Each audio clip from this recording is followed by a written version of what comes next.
Yan, good afternoon. Ito yung sabi ni Idol, oh. No? Walang katapusang tilapia. Ito, paksiw naman. Ang ulam natin is paksiw na tilapia. Yan. Natin ba yung lasa? Yan. Paksiw. Yan yung hapunan natin for today. Ako, sarap. Sabi ni Idol. Oh, ayan, Idol. Walang katapusang tilapia. Bukod sa paksiw, meron din tayong prito. Prito, yan. Wow. Ayan. Pritong tilapia. So, magandang loob tayo sa kapitbahay natin. Binigyan tayo ng tilapia dahil may fish pan siya. Ayan.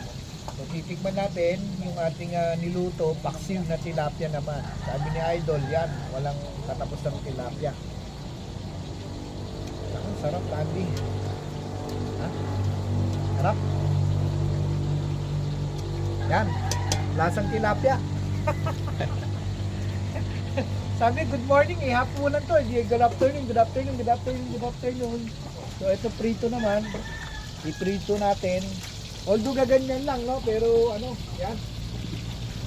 Medyo maliliit nga lang, pero masarap. Dahil nga bagong huli ang kanina. So, yan ang magiging hapunan natin. Ngayong hapon, So, sabi ni Idol. Idol. Good afternoon. Walang katapos ang tilapia. Yan. Alright, Sophie.